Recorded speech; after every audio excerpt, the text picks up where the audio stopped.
I have probably seen In Good Company and the old other Boleyn Girl probably 10 or 12 times each. That is the first time anyone's ever said that. Or ever will.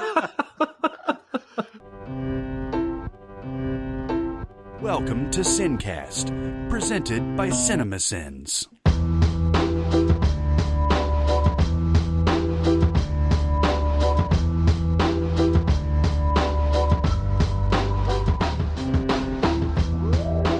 All right, everybody, welcome to the SinCast. This is Chris Atkinson from Cinemasins, joined as always by the voice of Cinemasins, Jeremy Scott.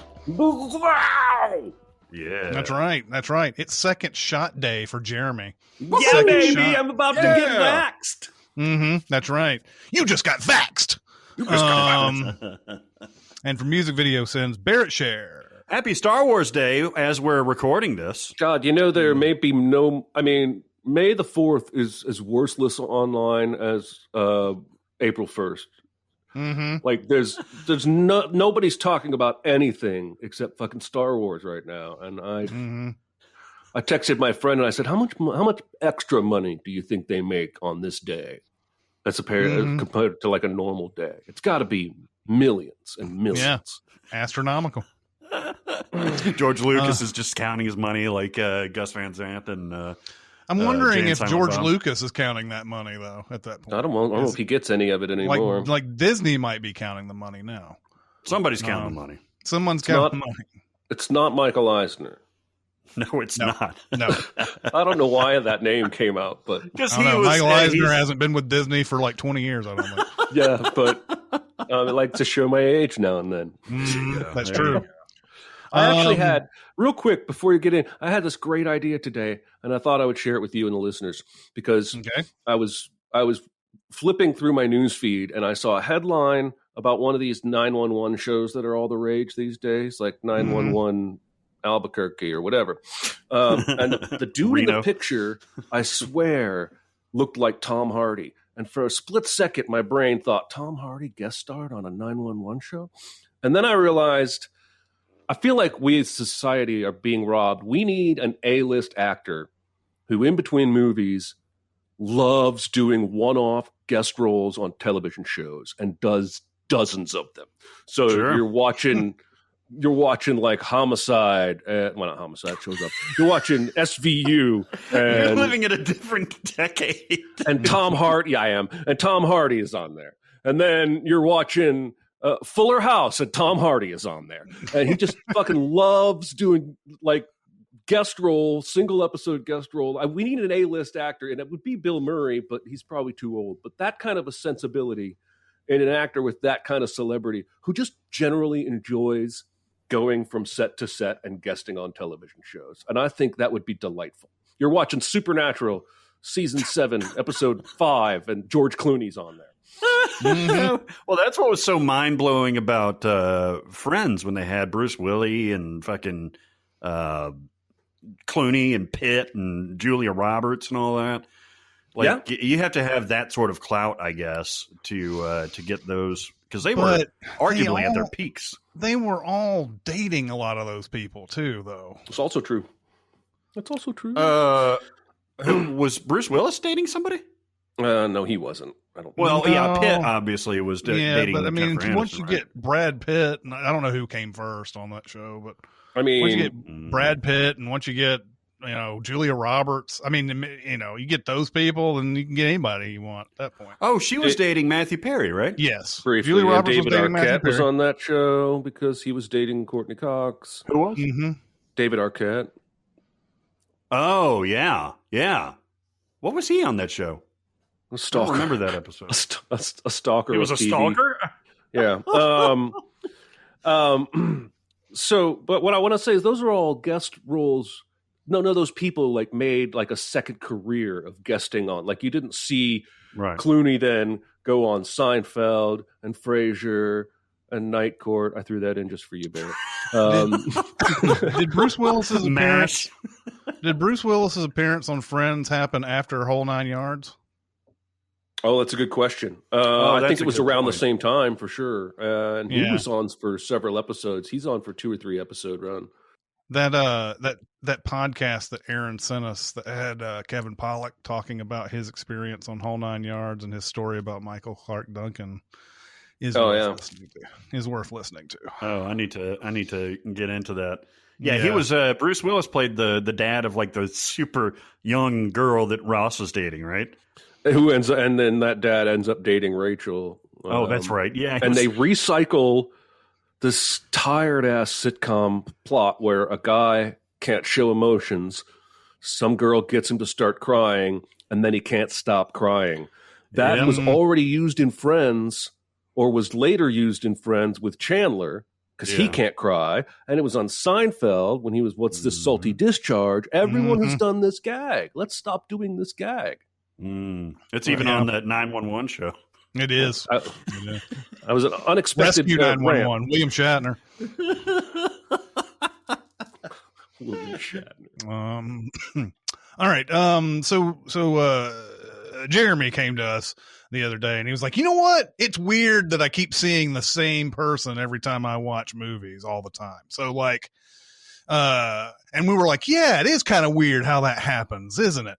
And he was talking about somebody that he sees all the time and everything. So we decided, what if we all thought about who is that performer that we have seen? It seems like we've seen him or her more than average. Like that person is like, would be in your Hall of Fame of being viewed, basically. Yeah. You've given them a view. If you could count the YouTube views or whatever, quote unquote, for how many times you've seen this actor. So interesting exercise, because I had to go through a ton, especially after you guys had already answered. So who wants to start us on this? I will. Jeremy. So the idea came to me because everybody knows that I have seen The Martian a bazillion times. And lately, even on the podcast, Barrett pointed out I've been talking about Talented Mr. Ripley a lot lately. And I responded, every time I see that, I stop and watch that. Mm-hmm. And I realized that I have probably seen Matt Damon, if you just count each viewing of a movie as a view, like Chris said, I have seen Matt Damon more than any other actor. And sometimes people think it's weird that The Martian is my most seen movie, even though I say The Matrix is my favorite movie. But part of the reason is when The Matrix came on HBO and movie channels, I didn't have those. Whereas when The Martian did, I had them. And I followed it from HBO to Cinemax to Stars and all of them. And I just kept seeing it on the TV dial. And that just doesn't happen with The Matrix. But I thought I would rattle off movies that I've seen. I kind of put the cap at 10 or 12 times. Everybody's got their own, that's a number of times to have watched this movie limit. But The Martian, Talented Mr. Ripley, the Bourne movies, The Informant, which I've probably seen 20 times, The Departed, which I've probably seen 20 times, the Oceans movies, and Ford v. Ferrari, which is getting up there pretty quick. I can't stop flipping over to that movie. And all of those star Matt Damon. Would you put Good Will Hunting on there too? I would put it in the list. I don't think I've seen it. I've probably only seen that movie 5 or 6 times. Really? Yeah, I think I've gone about 20 or more with that one. Yeah, well, and I've seen Interstellar probably 8 times, so there are a lot of movies, and I didn't count any that he cameos in. Of course, he's the Lord of cameos these days. So I'm not counting Thor Ragnarok or, Deadpool 2 or whatever, even though I haven't seen those movies a million times. It's just the movies that I find myself watching over and over and over again tend to star Matt Damon. And I'm fine with that. I'm happy with that choice. If some formula had, punched out that answer from a computer, I would have been, oh, that makes sense. I think we all prepped 2 or 3 answers. I've got a couple others, but that is the number one for me. I have seen Matt Damon movies more than I have seen any other actor's movies. And I think if we weren't like purposely trying to pick, different ones among us. Matt Damon would be on mine as well, but perhaps for different movies. Interesting. Yeah, that's what I was thinking. Like Good Will Hunting, much like Barrett, I've seen that probably 20 times. I've probably seen Rounders more than 20 times. Me too. Yeah, good point.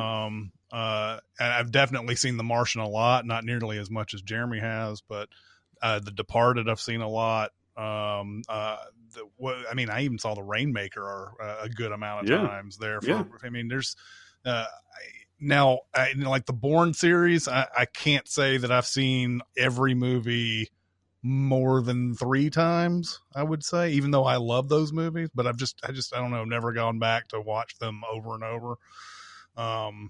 What else was thrown in there? Talented Mr. Ripley, I've seen 2 or 3 times. True Grit, I've seen a lot. Just watched We Bought a Zoo recently. Elysium, I've seen several times. I actually like that movie a lot. I really haven't seen Syriana all that much, and then of course nobody has. Nobody's ever seen that movie. No. But of course The Legend of Bagger Vance. Oh yeah. Actually, wait. I've seen The Legend of Bagger Vance. You're joking. I've seen that probably 20 times. What? And listen. Golf. I did not like it when it came out. But it's the golf. It's definitely the golf. And I recognize that this movie is kind of problematic. But it's the golf. It's the whole philosophy that it's that part where he explains how Bobby Jones is able. I'm a golfer. Is able to like strip out everything in the field of view except the shot that he wants to hit, and you can even see the spectators like fade away. Who made this? Robert Redford direct this movie? He made all the Whispering Horse.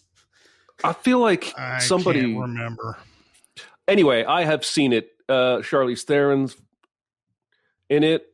Yeah, it is Redford. Good call. And I like it, but it's not good. I'm not in any way. It's just one of those movies.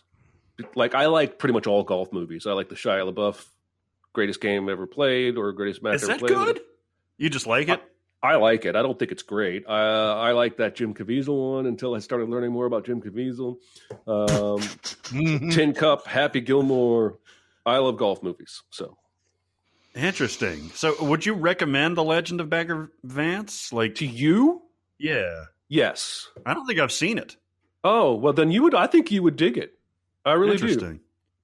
Especially because you played golf. You have that connection, but also you like all the people in it. Yeah. I think you dig it. Anybody in All the Pretty Horses fan? I've seen it once. I don't think I've seen it. I think Billy Bob Thornton directed that, I think. Yeah. Is Damon in that? Damon's it's him and E.T., right? Henry Thomas? Henry Thomas, yeah. I was just wondering. I didn't, because I know, especially you, Jeremy, you're a big Western fan too. Mm-hmm. So it's interesting. I didn't know if that was something that was on your list. I only saw it once or twice, but I remember feeling more like it was a prison movie than a Western because it's all about them like getting arrested and being in prison and hating life. Yeah, as I remember. Lovely. Yeah, but the horses I don't remember much sure about it at all. Yeah, they were. And Penelope Cruz. Oh, yep. Mm-hmm. Open your eyes. Mm-hmm. Mm-hmm. Open your eyes. The pleasure of Sophia. Who wants to go next? I'll go. The aforementioned Bruce Willis.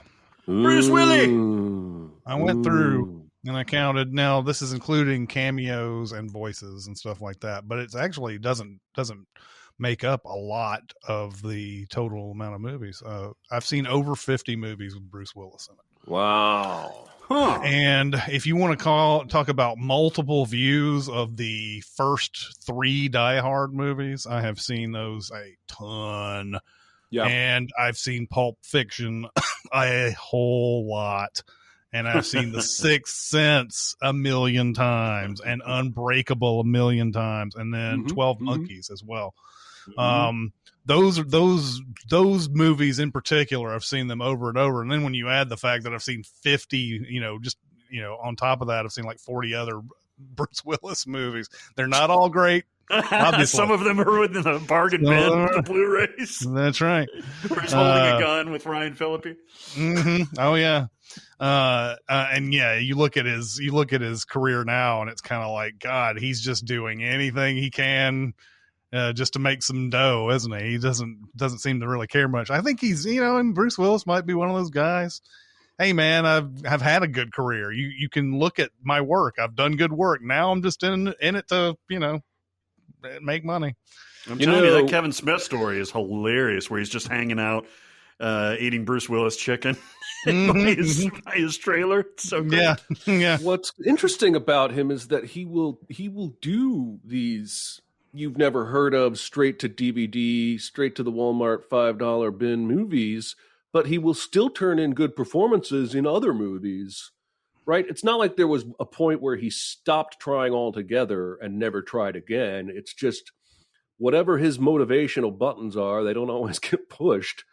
But I like that movie Hostage with Kevin Pollak and Ben Foster. And I've seen that probably it's a good 6 movie. or 7 times. Yeah. Mm-hmm. He acts in that movie. He does have a weird career. Remember, it was an extended cameo, essentially, in 4 rooms in the Quentin Tarantino room. He's not credited on that movie for some reason, but he is hilarious. He's like yelling at his wife on the phone in the background while they're discussing the whole Peter Lorre thing, and then he comes out and he's like, "Are you going to do this? Tell me you're going to do this." And they're like, "Yeah, we're going to do this." He's like, "Oh, my fucking dick is getting hard already." Yeah. I have only seen that movie once, and I had a bad time. Yeah, same here. But it's crazy. I mean, he's in. I think I'm looking at this on the IMDb. I think he's got like 130 credits. I would have actually thought higher, to be honest with you. Yeah, it's 138 credits now for Bruce Willis. Amazing that he was able to translate Moonlighting, which was on for like 3 seasons, into that career. Love that show.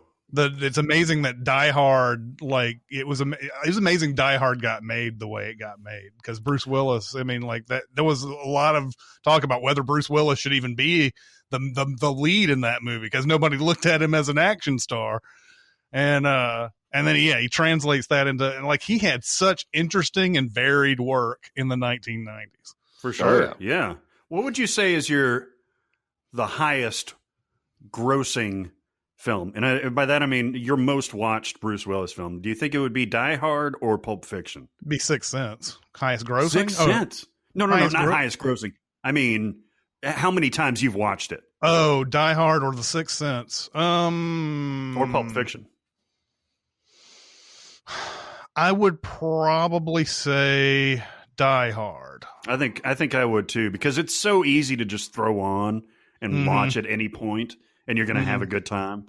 Yeah. So yeah, I think that's the real answer is Heart's War, you dummies. Heart's War, yes, or The Jackal, yes. Either one would have. I've seen The Jackal many times. Let's bring the Jackal up every episode. We should, and we would bring up Jack Black doing his serpentine thing too. Wasn't he playing like a Rastafarian or something like that? Yeah, something like that. What is up with actors like Gary Oldman? Dealer? Was he an arms dealer? Yeah, he was the He's one the guy that buys the gun from. Right, because there's a big demonstration out in the middle of a field. That's the only scene I remember from that movie. That's where he kills him. That's where he shoots Jack Black dead. Oh yeah, I remember. Everybody back has when bad hair in that movie. Yeah, that's true. I remember when that movie came out. There were people who were like, "Hey, it's Jack Black from Tenacious D." They were. That's how he was known. Yeah, for sure. Time. It was that offshoot of, what was it, the Ben Stiller show? Mr. Show, that it was a. Oh yeah, Mr. Show, I guess. Yeah. And then, I don't know if it's possible Tenacious D came from that, but I think because Mr. Show had an episode where they where they were sort of guesting, or they came on at some point, and then then it was an offshoot. Of course, it only lasted like 6 episodes. So. Yeah. I would like to go back and watch some of that Ben Stiller show, though. That because it was Janine Garofalo, it was Jon Stewart, it was Dennis Leary, and Kyle Gass, well, and it was Andy Dick. Yeah. I don't know about Dennis Leary. I had the DVD of that show at one point. Did you really? Yeah, and it didn't last long either. It was one of an early Judd Apatow TV failure producing type of things, and he had so many of those. But you watch, it's funny. Like the Ben Stiller show is 90s as fuck. It's just like Reality Bites is. Like everything that's lampooning is stuff that you had to really live in the 90s to understand. I like the Bruce Willis pick. I'm going to go one more time for an old white guy, and then I'll start getting more diverse. But look at this run, man. Risky Business, All the Right Moves, Legend, Top Gun, The Color of Money, Cocktail, Rain Man, Born on the 4th of July, Days of Thunder, on and on and on, up to A Few Good Men, The Firm, Interview with the Vampire, which embarrassingly I've seen several times. Of course, I'm talking about Tom Cruise. I was watching Top Gun recently, and I was like, I know his face by, you know how like a blind person will touch your face and they can recreate it, the Hello Lionel Richie video. I could do that with Tom Cruise. I think I could sculpt his face. I know his nose. I know his ears. Mm-hmm. And I think obviously A Few Good Men would be up there. Probably the one of his that I've seen the most times, but also all the Mission Impossible stuff. Top Gun, I've seen Eyes Wide Shut probably 30 times at least. Mm-hmm. I believe that. Tropic Thunder, I've seen a million times. Night and Day, I really like. I think that's a fun movie. Mm-hmm. Magnolia, fucking Vanilla Sky. But then his two kind of other action movies, Edge of Tomorrow and Minority Report, I've seen a million times, man. And, say what you want about him and his whack job religion and him being kind of a control freak and yelling at people when they don't wear masks. He does good work. He always brings it. He's hanging off of trains and planes and automobiles and fucking holding his breath. The guy's going to be remembered as probably the greatest movie star ever at the end of his career. I really think so. There's nobody. Well, there was that string, right, Chris, of $100 million movies that he was in. Money in the Bank, man. $100 million. It was like, I don't know, 5 or 6 in a row. Yeah. But I think it was, what was it that broke that? I think it might have been Magnolia that broke. Was it Jerry Maguire? Or did Jerry Maguire No, Jerry Maguire made over 100. Eyes Wide Shut may have possibly, if it wasn't Eyes Wide Shut, it was Magnolia that broke his $100 million streak. If you're saying that Magnolia is a Tom Cruise vehicle, which it's not really, but there was a point there where I think it was from perhaps Rain Man. I don't know if Born on the 4th of July did though. But there was a string there where it was just, everything that he did was 100 million. I think it may have started with A Few Good Men, and then it went to The Firm, Interview with the Vampire, Mission Impossible, Jerry Maguire, Eyes Wide Shut may have. But it was an incredible string. Only he and Robin Williams, I think, had done that at that point. Every movie that you watch with him in is going to be at least watchable. I mean, it's almost a Denzel thing. Denzel is known more for his acting than Tom Cruise is, but Collateral is 90% better because Tom Cruise plays the villain in that. War of the Worlds is watchable, I think, mostly because of his performance. I like War of the Worlds. Yeah, I do too. Well, I actually don't, but I find myself watching it a lot. Not even Tom. Valkyrie's good too, by the way, despite the complicated director. But Lions for Lambs, he can't save that. He can't make that watchable. Who did Valkyrie? I thought that was McQuarrie. It was Bryan Singer. Bryan Singer. Oh, that's right. McQuarrie wrote it, though, right? Yeah. It was another team up with McQuarrie and Singer. Yeah. So Tommy Cruise, Tommy C is my boy. He's my boy. And I would probably, if Tom Cruise had not been picked, I would have put Cruise up there because it's a rare performer, much like Damon, Brad Pitt, George Clooney, all these kind of guys that we're talking about, movie stars, Denzel, that when they come out with a movie, it usually isn't some like we did this for the money kind of movie. Yeah. And it's usually something that you want to watch, right? It's that there's a point where you can look at Tom Cruise's filmography and just go, seen it. I mean, whereas some other actors on this page that we pick up today would be like, seen it. Oh, he was in that. Oh, okay. I didn't see that. Yeah. I mean, honestly, I didn't see American Made, and that's literally one of the only ones that he's done in the last 25 years that I haven't seen. Cruise was, by the way, in danger of being that person for a second, and that was the era when he did American Made and all that. It was Mission Impossible and Jack Reacher and all these movies that sort of got him back into the, Tom, like, well, we kind of like seeing Tom Cruise again, but man, there was a point there. Tom Cruise was like this close to starting to, okay, he's just kind of doing movies that, he's got enough money now. He can just do any kind of art Rock of project Ages. Yeah, something like that. Yeah. But he was close. He was close. The Mummy is hot garbage, for sure. But Oblivion is an underrated one that he did. Yeah, I could go on for hours. I love Oblivion. I do too. I'm going to go with a man that has been in my favorite movies since I was about 14, 13. And that's Kevin Costner. A man I have passed in the lobby of a hotel. Yeah. Out in your Los Angeles? Yeah, when we went to L.A. What a unique experience. It was. That place, that hotel. We come out that first morning and getting Kevin's rent-a-car or borrowed car. Kevin borrowed that car, I think. Yeah, I would hope so. And he's like, guys, is that Kevin Costner? And fucking Kevin Costner's getting out of a tiny little blue Porsche and, staying at the same hotel. And I only saw him one other time. I passed him in the lobby. Hey, is he shorter than you would think? Or is he kind of a... he was taller than I would think. Is that right? Because like all these actors are always shorter than what you expect, right? But he's a beefy dude? I'm going to look it up, but I remember him being taller than I expected. 6'1", and then there was taller than me. And then there was that time where we tried to go into the restaurant and there was like 100 million seats there, but Joaquin Phoenix was talking to somebody and they told us that there was no seats. We have nothing available. Nothing available. You just look in the restaurant and you're like, weird. Looks like you have stuff available, but okay. I'm going to rattle off a few Costner movies along with the estimates of how many times I've seen them. Some may be embarrassing. Field of Dreams, 25, 30 times. Dances with Wolves, probably 15. Ooh, that's a long time, dude. Untouchables, 40, 30, 40.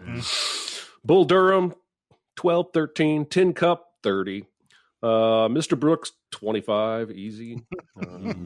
Wyatt Earp, 10, 11. Open Range, probably 12. Waterworld, 30 or 40. I've seen an embarrassing amount of times. 30 or 40.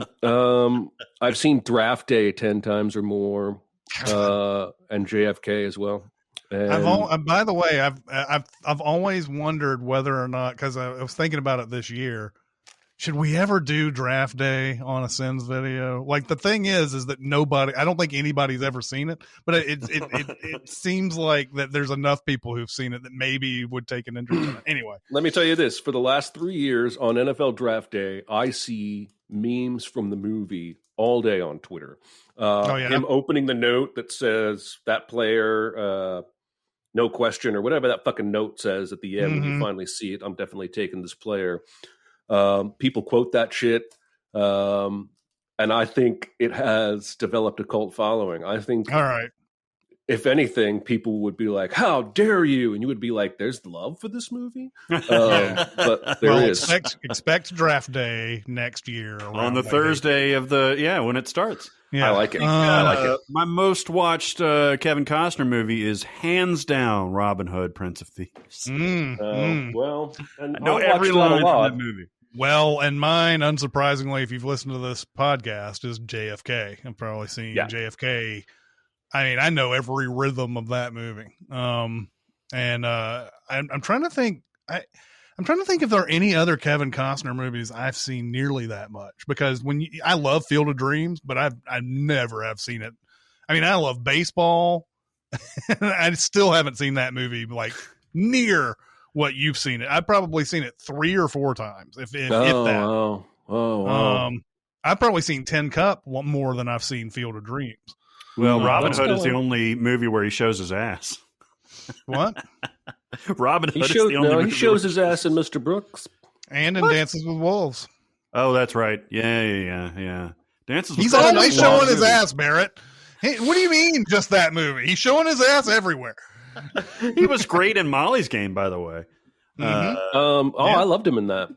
He's basically playing the same character he plays in Man of Steel, but he is. He's a hard ass father. Yeah, he is. Yeah, he is.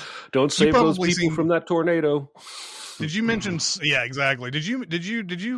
You've probably seen Swing Vote about 5 times, right? I've only seen it twice. I don't really tend to gravitate toward modern politics movies, but I'm sure I would like it because he's back to. I love dumb Kevin Costner. Like, he plays a hot shot plenty, but like in Tin Cup, like he's just a big, gross doofus, and I love when he leans into that. And it looks like that's what that movie is. But I've only seen it a couple times. Yeah. And you've watched that Yellowstone show, right? Uh-huh. And I've seen good. Every episode of that a few times too. Good one. Let's see. What should I go? I'm going to go with Morgan Freeman. Nice. Yeah. Morgan Freeman. Seen over 40 Morgan Freeman movies, if you include voices and cameos. The ones that I've seen tons of times that make him get on this list, 7. I've seen that in a ridiculous amount of times. The Shawshank Redemption, of course, I've seen a ridiculous amount of times. The Nolan Batman trilogy, more than 3 times each. Lean on Me, which was my first introduction into Morgan Freeman, way back in 1989 at the Fountain Square Theater. Nice. I've seen a lot of those. Now, Morgan Freeman over the past, 10 to 20 years has been doing a lot of paycheck movies and everything like that. So he's still a legend, obviously.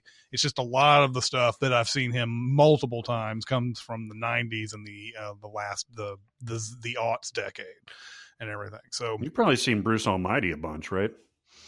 I haven't seen it as much as you might think. Really? Possibly twice is all I've seen Bruce Almighty. Well, I mean, you're not wrong, because the last time I watched it, he's such an asshole. Jim Carrey's character is such a fucking unredeemable dick. I've seen that part where he tells that back to you fuckers. I've seen that like 100 million times because I used to go and watch crowd reaction to it and everything. I love when he calls that woman the lady from Titanic. yeah.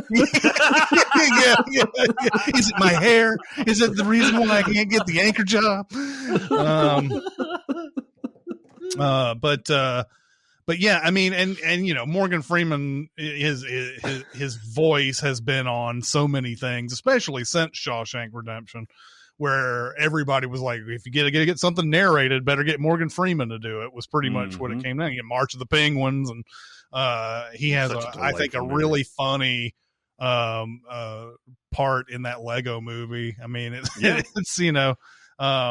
and then you have to include stuff like Unforgiven I've seen several times, and all these movies throughout the 90s, especially Robin Hood, Prince of Thieves. Sure, he probably shows his ass in that movie.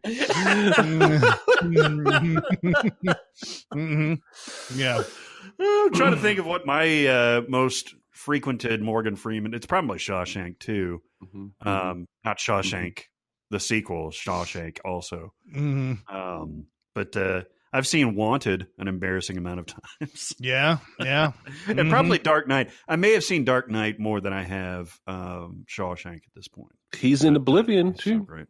Yep. He is. Yep. He is. Yep. Just not down in that underground thing that he falls into. He's the not library. in it much, though, is he? No, he's not. He kind of Steven Seagal's that movie. Mm-hmm. He totally Seagal's it. I think you know what I mean there, but I'm going to go with your boy that everybody knows and everybody's seen, Samuel L. Jackson. Oh, the head motherfucker in charge. By virtue of his 400 credits alone. Mm-hmm. He has, actually, I'll tell you how many he has. He has 195 credits. Yep. I would have thought it was over 200. And 90 of those are Marvel. Well, exactly. Interestingly, we've been talking about Pulp Fiction so much. I think that was the only one that he got nominated for, right? For the Oscar? It is. And wait. He may have been nominated for Django.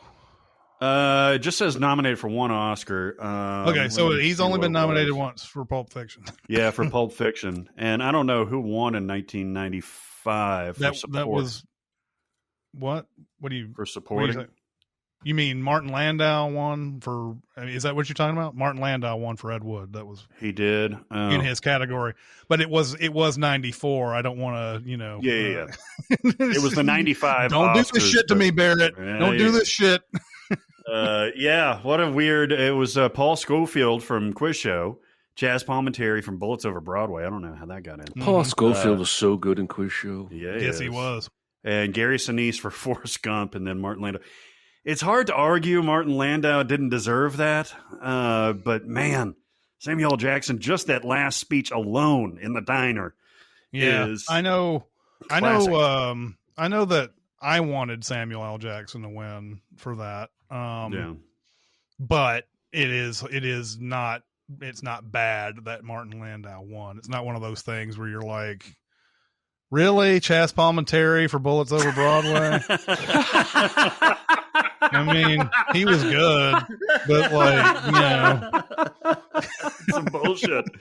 But man, I think really the Tarantino stuff alone, between Pulp Fiction and Jackie Brown, those are probably my top two Samuel L. Jackson. He should have been nominated for Jackie Brown. He should have won every award for Jackie Brown. Mm-hmm.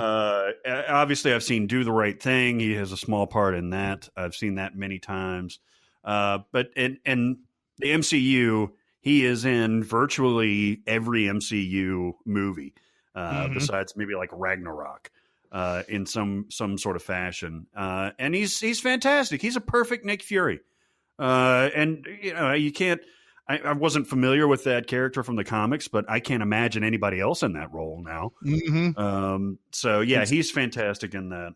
He's also not gonna quit or get tired of it or price himself out of that role like Robert Downey Jr. or Chris Evans, where some people just get burned out, and that's not Sam Jackson. Because he can flit in and out however much he wants to. He can play any age, as we saw in Captain Marvel. You can de-age him and it'll look spectacular. But I think from what I read about Chris Evans is he had to get in Captain America shape every time he did one of these. And that's no joke.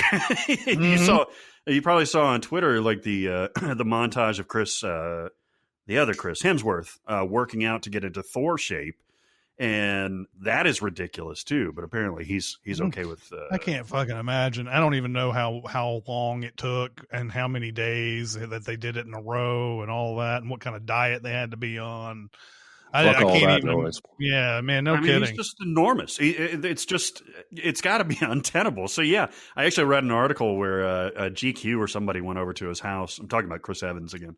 Went over to his house, and he apparently is a smoker. So he was like taking a drag off a cigarette, and she was like, "What are you up to now?" And he's like, "I gotta get in Captain America shape."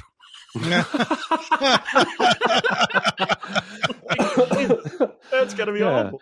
Sam Jackson doesn't have to do that shit. Yeah, but anyway, Samuel L. Jackson, of course, Die Hard with a Vengeance has been up there many, many times.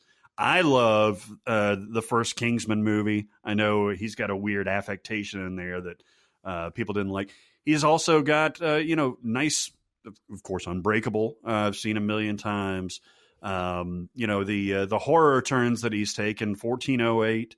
He's been he's in that terrible Cell movie. But yeah, he's awesome. He's awesome, and he's been in everything.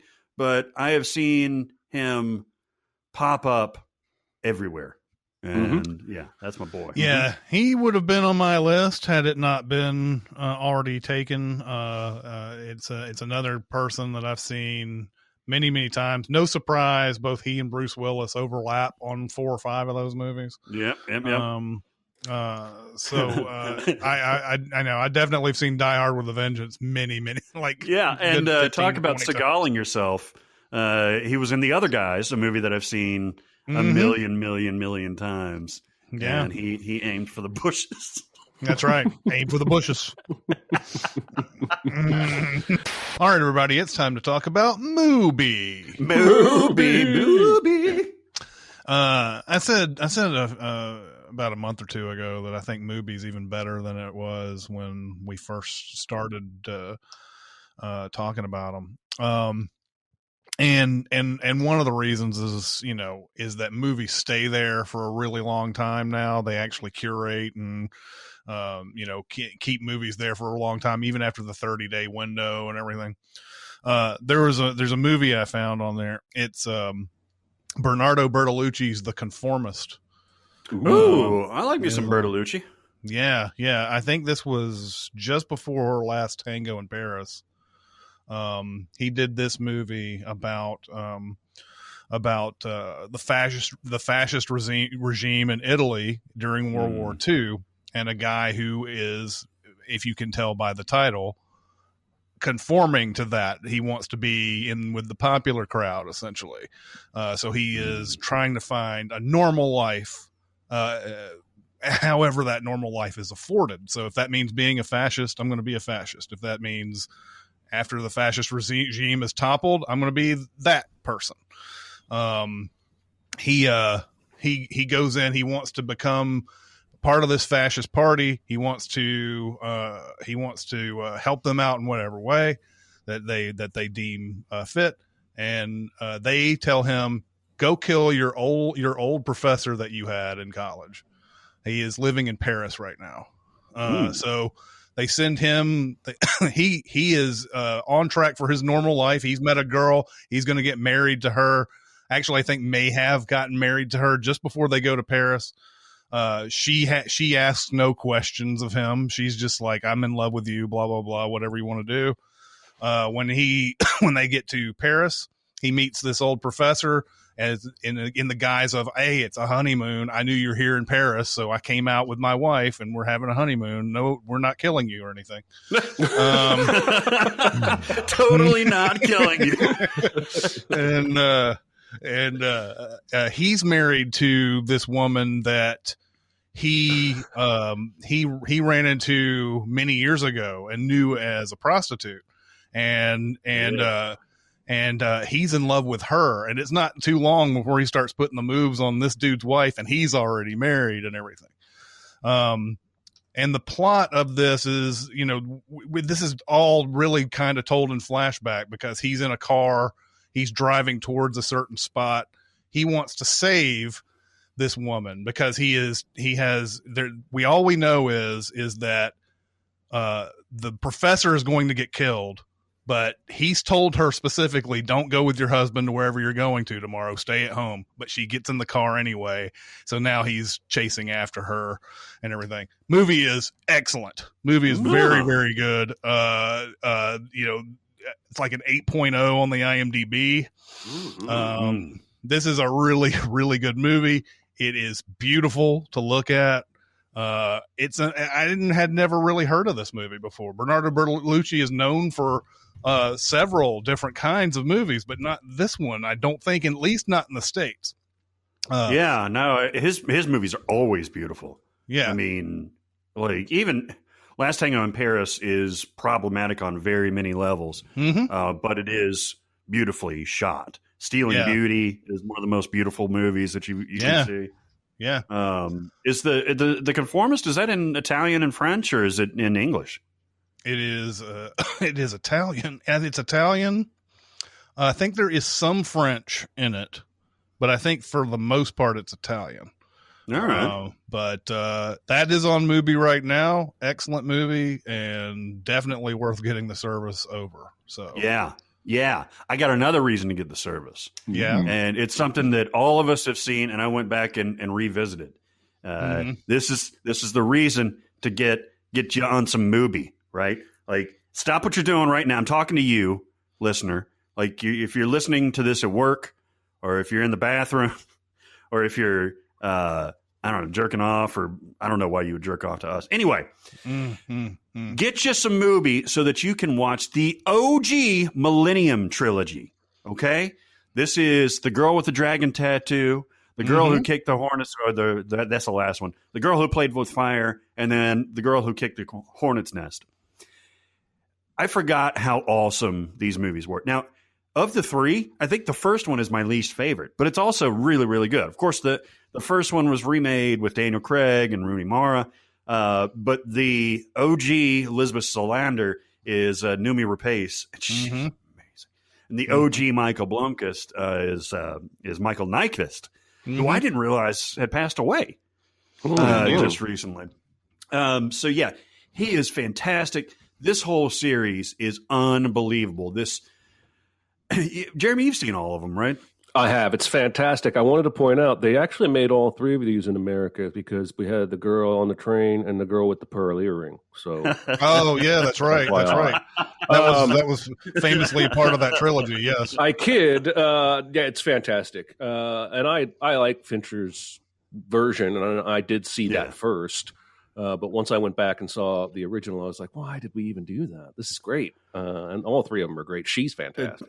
She is. And the second one, guys, has a twist in it that I did not believe when I first. Actually, I read it first, I think, because I've got the trilogy over there. But then when I watched it all over again, I was like, no, they did not. And it is intense, but it's awesome. Did so you should totally do this. Did you read it in the original Swedish? Yes.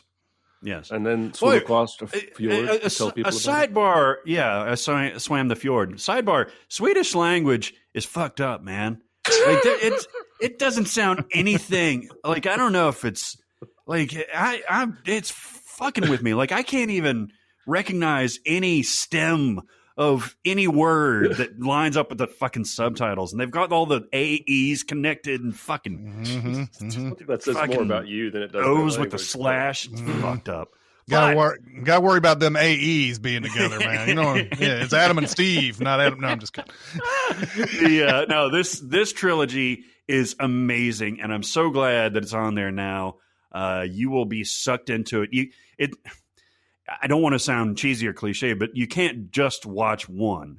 You really want to watch all three of these. They made them very close to each other. I think the same year. They released them the same year, the last two. It's awesome. Go to Mubi. Go to Mubi. Go to Mubi, mubi.com/Cinemasins.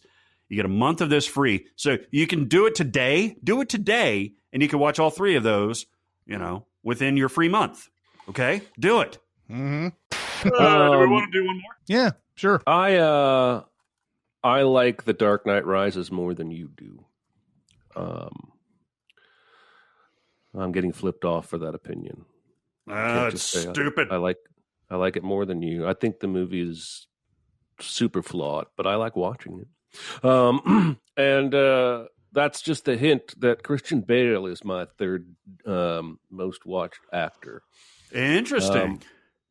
This begins with the Dark Knight trilogy, and that alone could potentially qualify him for this spot, because I have seen the Dark Knight itself 30, 40 times. Batman Begins, 20. Dark Knight Rises, 20. I think I've probably seen it that much too. I don't know why. The Prestige I've seen a million times. God, probably 25. Ford v. Ferrari, as I said, with Matt Damon, is quickly climbing up there. I've now seen that probably 10 times. American Psycho, 12, 13 times. I've seen Equilibrium way more than you have, probably 15 times. And it's basically 6 knockoffs of other movies all rolled into one, and I love it. And then 3:10 to Yuma, I've probably seen 15 times or so. Wow. The New World, Terrence Malick, I've seen that 10 times. And the one that's going to surprise you is David Ayer's Harsh Times, which I've probably seen 15, 20 times, no lie. That movie is weirdly entrancing to me because they're both absolute pieces of shit. And until the very end, all they do is keep running into even bigger pieces of shit over. And I don't know how familiar you are with this movie. A long time. But I can watch it anytime. I'm really interested in the character work being done there. So Christian Bale is my third dude. What is the New World about? I haven't seen it. The Terrence Malick? It's John Smith. Yeah, he's playing John Smith. No, I haven't seen it. Oh, I thought for sure you would have seen this. This is right up your fucking alley. Really? Colin Farrell is like by John next Smith. Week. You should have watched this movie 5 times. That's how much up your alley this movie is. Is it good? Terrence Malick.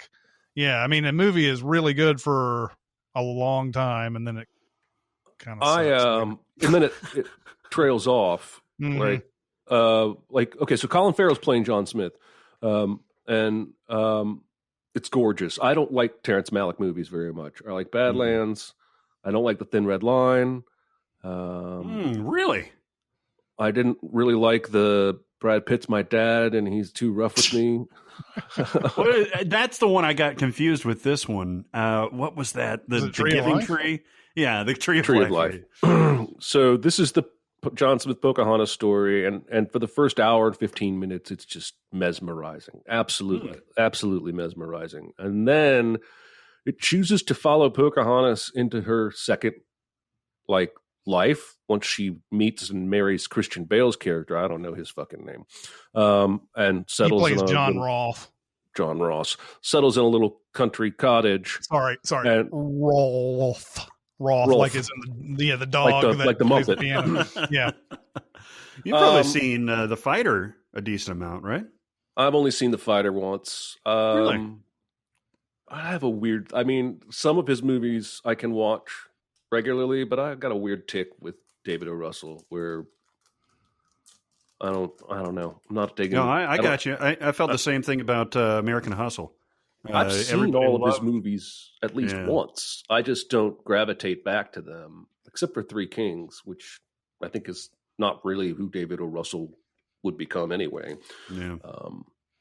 But yeah, Christian Bale. Bale. My wife, just because of my wife, I've seen Newsies 10 times. Yeah. Yeah.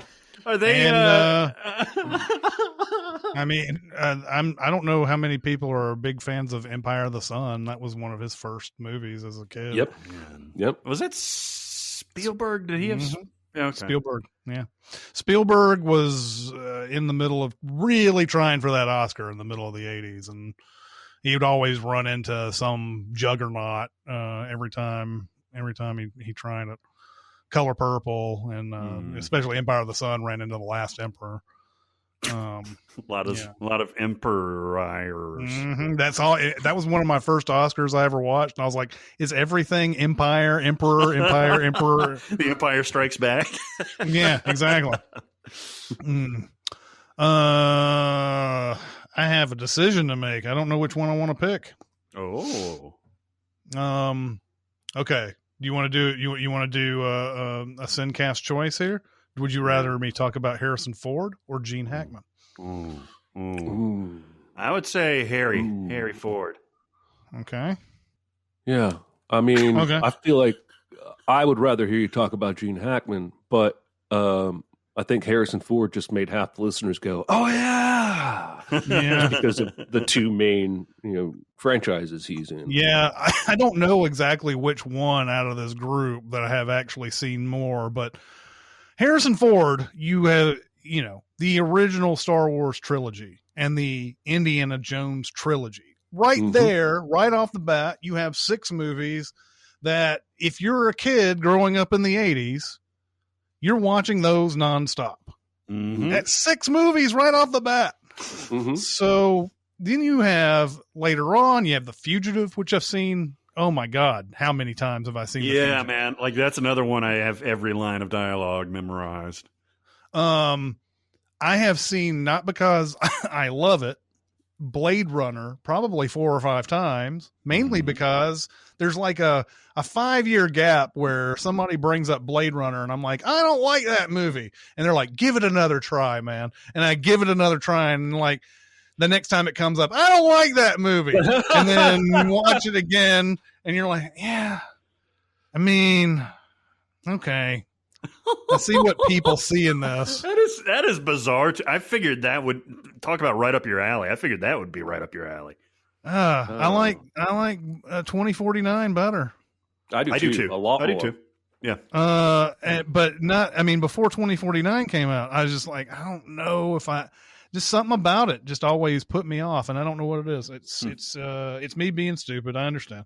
I've seen Presumed Innocent 5 or 6 times probably. Ooh, good one. I love Presumed Innocent. And then this is a movie that you guys don't like, but I have seen a million times. It was Sabrina, the remake.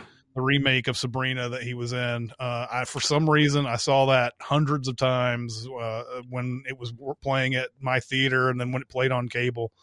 I know the reason. Julia Ormond is beautiful. I was going to ask who the girl was. Pretty sweet. I do like her a lot in that. I don't know. I enjoyed a lot of that movie. I don't know. It's just I like the way it's written. I like it. I like it. I like everything about it. I don't know what it is. I mean, Sabrina is one of those movies that I probably shouldn't like, but I love. And then people are like, so you don't like Blade Runner, but you love Sabrina? Let's reduce me to that. Yes, that's exactly the way it is. And then you have Small Roles where he's in the conversation, mainly towards the second half of it. With Gene Hackman. Yeah, exactly. With Gene Hackman. And he's in Apocalypse Now, but that's like a very brief moment at the beginning of the movie. That's right. Yeah. I've only quote unquote seen over 30 Harrison Ford movies. He doesn't have if you look at Harrison Ford, you're like, oh, he must have hundreds, but he really is kind of low for a guy whose career that spans over almost 50 years now. It's not even a movie a year there. It's like 80 something maybe he's got. Interesting. And then of course the IMDb, the fucking train wreck these days. They count everything. How many times do you think you've seen the Jack Ryan movies? I was about to say, I should have said Clear and Present Danger. I haven't seen Patriot Games that much, but Clear and Present Danger I definitely saw more than 10 times. Yeah. Interesting. It's the reverse for me. I've seen Patriot Games a million times. I don't know what it is about Clear and Present Danger. I think it was because I was working at a theater when that movie came out. Patriot Games came out just before I was in movie theaters. Yeah. And but when Clear and Present Danger, that was another one of those movies I'd go in and watch on my break. So I've seen. Nice. Did you ever see? Jeremy quotes the one line from Mosquito Coast, but I don't remember ever seeing that. That's got like a reputation for being a classic, right? They're just reinvented for the series. It's I don't know. It's a Peter Weir movie. And is it Peter Weir? I think it's Peter Weir. Because he did. I think he did Witness, and then he did Mosquito Coast with him. Witness. Witness is another movie. Witness I've probably seen 2 times. I've seen Frantic. I've seen Frantic a couple of times. What? I kept saying what you were about to say, and I'm like, I'm going to shut up. Yeah. I don't know if I've seen Regarding Henry maybe a couple of times. I have too. I like that movie. I think he's adorable in that movie. I mean, he's an asshole until he gets shot, but but he gets shot like 5 minutes into the fucking movie. But he's still an asshole. Yeah. K-19, The Widowmaker. I know you've seen that a dozen times. I have not seen that movie at all. I have seen because I was working at a movie theater when it came out. I have seen 6 Days, 7 Nights multiple times. Oh yeah. I was also working at a theater. I was working at a theater when Widowmaker came out, but it was Bell Forge, and it had been out already when I first got hired. You did not miss anything. That movie is not good. That was a weird like introduction into a theater, because it was like I came in and they were showing me around and everything, and they're like, yeah, so when you start the Widowmaker, you'll have to come over here 5 or 6 minutes later after you start it, and you got to fix the framing because it goes out of frame. I was like, so you don't fix the thing that makes it go out of frame? You don't go ahead and just recut the splice? And they're like, oh no, man. I'm like, I'm going to fix the splice. Oh, so that's what makes it go out of frame is the somebody cut it wrong. Somebody cut it wrong. Like every frame has 4 sprocket holes. So if you cut it with 3 or 2 or 1 remaining, it's going to go out of frame. And this would go out of frame. And I remember I'd forgotten about it on my first shift. I started the movie and they're like, hey, it's out of frame. I was like, oh yeah. So then the next show, I just fixed it. It's just like, we need to do this bullshit over and over and over again, guys. Come on. That's so dumb. I think at this point I've watched Blade Runner 2049 probably twice as much as I've watched the original Blade Runner. More and I've only seen the original like 3 times, but I've seen 2049 probably 7 or 8 or 9 maybe. I like it every time it gets better. I love it. Okay, I'll bring us home here. Short career. She was born in 1984, but Scarlett Johansson is up there with ones that I've seen a million times, and there's a reason for it. First of all, Lost in Translation is one of my favorite movies for the last 20 years or so. It's outstanding, and she is perfect in that role. I mean, you could not imagine anybody else in that role. Similar to Bill Murray, you wouldn't want anybody else in that role. It's amazing how that movie continues to not be creepy at all. You know, that relationship is so pure and dynamic and not skeezy, even though it should be. Anyway. Yeah, it's interesting just to break in. Like, I don't think Scarlett Johansson is playing her age in that movie. Like, if it's possible, she might be playing 22 or 23, even though in real life she might be 17 or 18 making that movie. Was she that young? Yeah. Well, it was definitely that young. Yeah, in 84, and it came out in 2004, right? Hold on a second. Let me make sure of this, because it would have come out a year or 2 after they shot it, so right. I always give it a year. It came out in 2003. So she was probably 18 when the movie was made. I don't think she's playing 18 though. I think she's playing 23 or 24, and she can play that actually, which is weird because just like a couple years before in Ghost World, she's definitely just high school age in that movie. She is indeed. And that was actually going to be the next one. I've watched Ghost World many times. That movie is sneaky great. I mean, it's awesome. Thor Birch and Steve Buscemi are just fantastic in that. And she plays, you've never seen Scarlett Johansson play this type of character, even though it was way back in the beginning of her career. She was great. I have now seen Jojo Rabbit probably about 10 times. I absolutely adore that movie. Yeah. Up there for you. I absolutely adore that movie. Of course, you can't talk about her without talking about all the MCU stuff, much like Samuel L. Jackson. And man, she's great. She started off as being kind of like almost like a gadget character, like not really a whole lot to her. And you're talking about like when she's first introduced in Iron Man 2 and she just kind of, and even the Avengers. I mean, she's the one famously cocking her gun in that whole circular spot, you know? Which I'm reminded repeatedly is not as stupid as we all think it is, but anyway. Yes, it is. Yes, no, that makes so much sense with the Hulk growling behind her and she's cocking a fucking gun. Jesus Christ! I've seen Match Point a bazillion times. Yeah, and she was. I mean, you can't get more femme fatale than Scarlett Johansson. Jeremy brought up The Prestige. I've seen The Prestige a zillion times. And, of course, Her. Now, she's not in Her, What was Yes, it? Is Samantha Mathis that recorded all the dialogue from the Samantha Morton? Morton. Yeah, Samantha Morton. Always get those two confused, even though they're two very, very different actors. But yeah, man, like I would say probably Lost in Translation is up there with the most one that I've watched. But hers up there, Jojo Rabbit's up there, the Avengers are up there. Chef, you've seen Chef a million times. Oh God, I forgot about Chef. I have seen Chef a million times. What about Marriage Story? Have you seen that multiple times too? I've seen it 1.5 times. I think about it all the time, though, man. I think about it because if we get to it, I was going to bring up This Is 40 in a future thing. And This Is 40 reminded me a lot of like the comedic version of Marriage Story. And Marriage Story is absolutely genius. I think it's a terrific movie, but it's just not something I've gone back to. Do you think, I'm going to look it up and I'll get back to you later, but do you think she played tennis in real life? Because she made 2 movies, In Good Company and the Woody Allen tennis movie. Match point. Back to back in 2004 and 2005. I find that very interesting and odd. And she plays tennis in both of those movies too, like on screen. I'm sure she has some sort of. I'm sure she has some skill at it. She probably is. I don't know if she played competitively or anything, but definitely played enough to pass for it.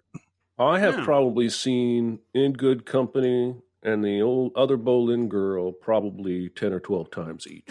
That is the first time anyone's ever said that. Or ever will. I tell you what, I've seen The Island. Her like mid 2000s was really great. I've seen The Island a million times. I have not seen The Black Dahlia though. Have you guys seen that? Yeah, I have seen that. I didn't like it. Really? Yeah. She plays a dead lady, right? Yeah, sure. Yeah. It was De Palma trying to do a James Ellroy novel, and yes. I just remember it was being very dull, and it seemed like that combination of writer of Ellroy and De Palma and all those actors should have been way better than it was. All right. Well, I'm wondering if the book might be really good. Yeah, I guess so. And she's great in Vicky Cristina Barcelona, where she's one of the women that Javier Bardem wants to make love to. Yeah. Oh yeah. Yeah. Scarlett Johansson in Woody Allen movies they've always ramped up the sexy on her in those movies. So yeah, and she was in that was Rebecca Hall that was in there too, and she's also in The Prestige with her. Yeah, interesting. But yeah, Scarlett Johansson, even though she's super young, what is she? 37. I'm 37. I'm not. Oh, yeah, she'll be 37 later on this year. But she is much more than a pretty face. I really think her best performance, it may be Jojo Rabbit. I think it is for sure. Yeah. By far. She's terrific. But yeah, I see her a lot and I love her and I hope she keeps making movies. And who did she break up? She was married to a dude for a long time. Who was her? Well, she was married to Ryan Reynolds, and then she was married to some other guy that I can never think of. He's like some media guy or something like that. That's who she had her kids with. Oh, okay. And now she's married to Colin Jost. Oh, that's right. Yeah. Because she actually, I remember when Marriage Story came out, she was like, I was drawing on those real life experiences of divorce and all that. Yep. Yeah, she's good. All right, everybody, it's time to talk about BetterHelp. BetterHelp is the tits. BetterHelp is our jam, baby. You know what I was doing last week? I had a counseling appointment at BetterHelp. Jeremy, I don't want to put you on the spot, and I don't know if you've ever felt like this. I wasn't feeling it that day. Yeah, I was not feeling like getting into stuff. I wasn't feeling like really talking in depth with somebody. Do you ever have times like that before, like a counseling appointment? Yeah, I'll tell you what. The first few years of therapy for me, it was. Now, this is partially because I'm an introvert, and even fun social engagements I sometimes dread until I go out to them, and then I have a blast, and I'm always like, why did I not want to go do that? But then I had a couple of breakthroughs and again, it doesn't necessarily take years to have breakthroughs. Some people can get there faster, and some people are not willing to admit things like me. Anyway, and then I started to look forward to it. Then I started to get giddy. But even then, there are days, just like with work, or if you're an athlete, there are days where you're just like, ugh, I'm just not feeling it. And that happens, man. It does. And much like what you were talking about with going out socially, as soon as I got into it, it was like riding a bike. It was like, yeah, all right, this is my checkup. It's like going to any other, medical professional and getting something physical worked on. Same thing with this. I found myself getting a lot out of it. Matter of fact, that's one of my best sessions I think I had. And I did it right here where I'm standing in my office looking at a screen because I didn't have to go anywhere, because BetterHelp is a remote counseling service, licensed professional counselors, and it's awesome, and we can't recommend it enough. I agree. Actually, you sort of stole my thunder there, because my thing was going to be don't waste your time. And by that I mean do therapy, but get something out of it. And if you go in unwilling to learn and grow and even take a hard look at yourself and who you are, how you got there, who you want to be moving forward, it's not always easy stuff. And, I would say don't waste your therapist's time. But, they're professionals. They're going to give you the time that you need, like in Good Will Hunting, for instance, where there were so many sessions where Will was unwilling to even participate in the process. And yet Robin Williams waited him out, and there was healing. But don't do that to yourself. You deserve more than that. If you're doing therapy, that means you want to get better. You want to feel better. You want to make progress. But to do that, you may have to be honest with yourself. And it's not 100% always going to be, I'm an awesome, rosy person. So I just want you to, but do it because the growth feels amazing. And I mean that. I'm not reading a cue card. It's one of the best feelings in the world to come out of a therapy session and go, oh, of course. Yep. And so I encourage you to go to that link. Barrett, give it to him again. BetterHelp.com/SinCast. You get 10% off your first month. And that is awesome. Don't be like Matt Damon. Don't be like Matt Damon. If you take one thing out of this whole thing, do not waste your own time or somebody else's. One of the best parts of this whole process has been when your counselor says something simple, like common sense, but puts it in context, and you're like, oh, why am I not doing that? Why am I not thinking about that? It's fantastic. If you've got any issues with your mental health, it's precious. Don't mess with it. Go to BetterHelp.com/SinCast. Do it today. Don't wait. Does anybody have any recommends and warns? Totes Amazeballs. They're great. It won the Academy Award. Oh, for what? For best movie ever made. Recommends and warns. Well, after Barrett talked recently, actually, no, I'll do that one different. Yeah, I'll do that one now. He mentioned specifically Ezra Miller's character in The Perks of Being a Wallflower. Mm-hmm. And I had never seen this movie. And as tends to happen, after we talk about a movie on a podcast, it shows up on one of the movie channels later that day. And I watched for the first time The Perks of Being a Wallflower. It's okay.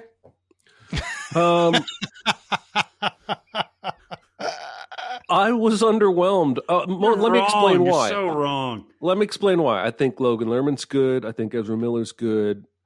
I'm not sure Hermione's accent is really doing good things throughout this movie. Hang on. All right. I felt like the story was fairly cliche. Like, how can you be shocked about an aunt diddling her nephew? Not that part of it. I'm talking about the story. That's like the final reveal. But like, I'm talking about the story beats along the way. The party. The gay guy who's secretly with the football player who's too jock to ever say he's gay. Like, I've seen a lot of that before. I liked it. I didn't love it. I didn't dislike it. But it had a reputation that I was expecting it's probably my fault, but I was expecting more. And I didn't get it. But I did think Ezra Miller was awesome. And basically steals the movie. But I'm going to wreck a warn it, because the warn is only there so that you don't go in with too high hopes. Otherwise, it's a recommend. It's a solid B. What did you think of the way it portrayed anxiety and panic attacks and dissociation and stuff like that?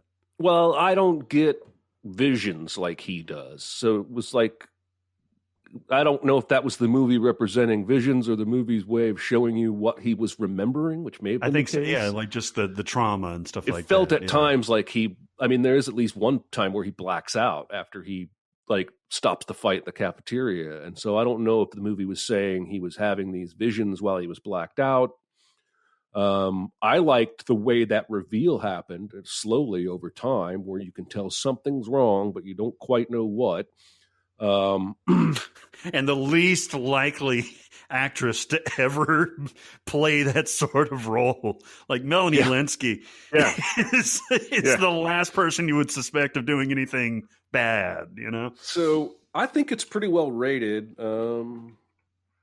Let me just double check. I think I looked it up. Yeah, it's like an 85 on Rotten Tomatoes, 8 out of 10 on IMDb. I'm a little bit of an outlier, I suppose, and maybe I just I built it up too much in my mind before I finally watched it. But I felt like it was a good, average coming of age kind of a dealie. But it wasn't like God. I really like this movie. I think 8 might be too high on the IMDb. It feels like, I remember watching it that, you know, if I were to assign an IMDb rating, I would have put it at 7.3, somewhere around there. It's really good. I don't know. 8.0 is where you're starting to get into like, this is a classic. This is one of our all time most beloved movies. And I'm not there with that movie yet. I've only seen it the one time though. So I haven't seen it since it came out. I do love it. I think Hermione did great. I think I'm going to hurt you even more when we get to the next round. I think you're right, because I see what you wrote. I'm going to wreck a warn, a movie called Perfect Sense. I watched this movie because in the continuing thing where I watch 2 movies and a bunch of friends talk about it afterwards. It was my turn to pick, and I usually pick movies I've never seen before, and I wanted to sort of revolve around the apocalypse. So nice. So Perfect Sense is directed by David Mackenzie of Hell or High Water fame. Nice. It is about it's about a world that has a sort of a sudden affliction where a whole rush of memories go through their head, and it's really bothersome, and then they lose their sense of smell. And so Ewan McGregor is a chef, and Ava Green is a scientist who lives in an apartment that's close by to the restaurant, or else, you know, they wouldn't be able to fuck later. Yeah. Nice. That's some good fucking right there. Yeah. He goes out for a smoke, and he starts doing his Ewan McGregor shit, and she's like not having it, but she kind of wants to have it. Yeah. He's always doing his Ewan shit. That's right. So like, there's a point where he, I think I'm trying to remember what happens, because this is a progressing sort of disease that happens around the world. It's not just that; it's taste that goes away. The next thing that happens. I think it's in between here, but like right after that, he finally gets to know her. There's like people stop going to restaurants because obviously they can't smell the food anymore. And a lot of the things that they're doing, they're like adding more salt, adding more sugar, adding all these different things so that people will have somewhat close to the experience they've had in eating. But people start slowly drifting away from the restaurant. People start slowly drifting away from doing anything out in public. And he comes out and he starts talking to her, and he goes, we got plenty of food here. If you want to, if I can get you something to eat if you want. So she comes down and goes into the restaurant, empty kitchen. He makes her this great food. Of course, that's where they start this relationship. Eventually they start bumping uglies. Ugly bumping. That's right. But then there's a progression of, they can't taste, and there's always some sort of violent thing that happens to them before they lose their sense. And with the taste, it's, they start eating anything that's in their path. Basically, you see people like eating flowers and eating lipstick, and they eating food too, but it's just, there's this uncontrollable hunger, and then they lose their taste. The movie goes like this throughout all the way, to the end. And you don't know if I don't know if I was really invested in this relationship between Ewan McGregor and Ava Green. Two beautiful people, no doubt about it. But there's just nothing to it that makes me go, oh man, I hope they're able to stay together through all this stuff. And all the stuff, there seems to be no real stakes to it. Like, yeah, people are losing their senses, and that's bad. But what happens because of that? There's not any like, hey, if this happens, then this is going to happen. It's just sort of a thing that people are dealing with all the way through. I don't know if the movie is really like trying to say, oh, this is a romance between these two people that will last forever, and you will be upset to see them not see this romance through. And it's not really like that at all. It's like, they're kind of good together. I don't, it's not the love of all time or anything. It's not, it's not Jack and Rose or anything. So yeah, I mean, it's a decent movie. I mean, it's not bad. It's just that there's just not anything to it that it's an interesting concept. And especially, having dealt with the pandemic for the past year, it has a lot of things that hit close to home in it. There are some interesting aspects to it. It feels like an unfinished movie or something that if they had more time, more resources, they could have made something really good. So it's a wreck of Warren. But it's if you got an hour and a half or so to kill, it's all right. Go ahead and watch it. When did this come out? 2011.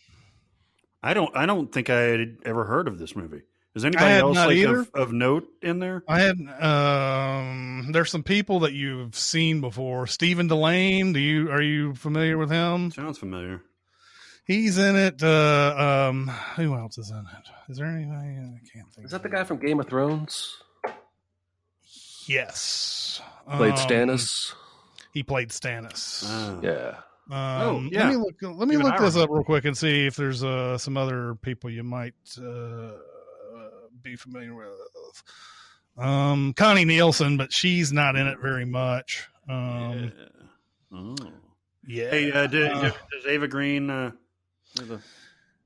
Many times. Yeah. All right. Yeah. Mm-hmm. So yeah, if you're into nudity, there's nudity in it. A lot of nudity in it. So right. Does Kevin Costner? I did not pick this movie for that though. Unlike what I did with what was that movie? It was the endings and beginnings that Jeremy was talking about. Oh Jesus Christ. Yeah. Oh man. Nice. Okay, so I went back and revisited a movie that I only half watched back in the day. A 2012 movie called This Is 40. This is one of the more recent Judd Apatow written and directed movies. I think the last one, he just directed King of Staten Island. I don't think he wrote it, right? I think he did. I think he was at least a co-writer on that. Well, I'll tell you this right off the jump. Yeah. He wrote it with Pete Davidson. He wrote it with Pete Davidson and David Cyrus.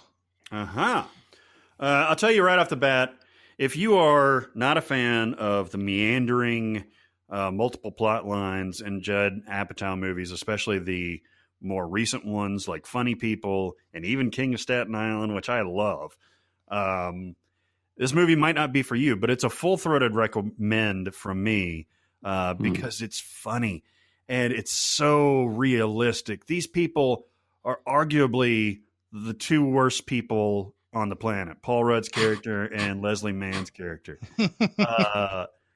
But their relationship is authentic. It's funny. It's cringy sometimes, but it's just so fucking adorable to me. I don't know. This movie hits me like in a core level. You could say it's a dramedy, but it's a lot funnier than a typical dramedy. Leslie Mann, I have watched many, many Leslie Mann movies. I have never seen her be as good as she is in this movie. Her acting. I like Spider-Man. Her acting is unbelievable. Albert Brooks is in this, and he's hilarious. Jason Segel's hilarious. Paul Rudd is doing his Paul Rudd thing, and he's adorable. But yeah, and really, you could say that the kids, Leslie Mann's real life kids, Maude and Iris Apatow, are almost steal this movie, especially Maude Apatow. She's going through like the teenage hormones and everything. She has a scene in the closet where she just freaks the fuck out, and it's hilarious.